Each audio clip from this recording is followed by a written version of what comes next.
Tehran এখন দখল নেবে বাহরাইন এবং সংযুক্ত আরব আমিরাতকে, আর সেজন্য পুরোপুরি প্রস্তুত খামেনির দল। ইরানের জাতীয় টেলিভিশনে দেওয়া এক বিস্ফোরক সাক্ষাৎকারে এমনই হুঁশিয়ারি দেন দেশটির নিরাপত্তা বিশ্লেষক মোর্তেজা সিমিয়ারি। ইরান যদি এমন পদক্ষেপ নেয় তাহলে বোঝা যাচ্ছে যে কি ঘটতে চলেছে মার্কিন মুলুকের কপালে। এদিকে মার্কিন যুক্তরাষ্ট্র ইরান যুদ্ধের চোরাবালিতে আটকে পড়ে হাত পা নাড়াচ্ছে, ঠিক এমনই কথাই বলেছে চীনের গ্লোবাল টাইমস সাময়িকী। সব মিলিয়ে মধ্যপ্রাচ্যের রণক্ষেত্রে এবার নতুন বারুদের গন্ধ বের হচ্ছে।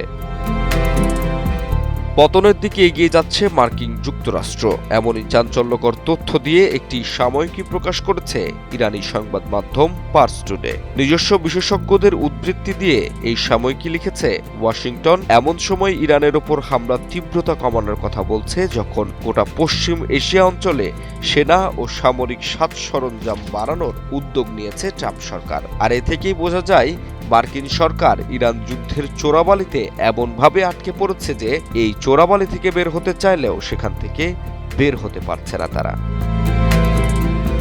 এদিকে ইরানের নিরাপত্তা বিশ্লেষক মোর্তেজা সিমিয়ারি বলেছেন, যুক্তরাষ্ট্র যদি এই অঞ্চলে কোনো ধরনের ভুল করে তবে ইরানের সামরিক বাহিনী তড়িৎ ব্যবস্থা নেবে এবং পুরো অঞ্চলের মানচিত্রই বদলে দেবে। তিনি পরিষ্কার অর্থে খার্ক দ্বীপ দখল নিতে মার্কিন পরিকল্পনা ও ট্রাম্পের অভিলাষের বিষয়টির প্রতি ইঙ্গিত করেছেন। তিনি বলেন, আমিরাত এবং বাহরাইনের উপকূলে প্রবেশ করা এখন ইরানের এজেন্ডায় রয়েছে।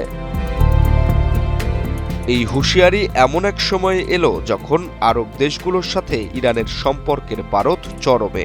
এ সম্পর্কে আন্তর্জাতিক সম্পর্ক বিষয়ের সুইডিশ গবেষণা কেন্দ্রের পরিচালক ইয়ান উবার্গ বলেছেন, মার্কিন সরকার সবসময় একটি সাম্রাজ্যবাদী শক্তি হিসেবে কাজ করেছে এবং দেশটি সমসাময়িক যুগে সবচেয়ে বেশি যুদ্ধে লিপ্ত হয়েছে।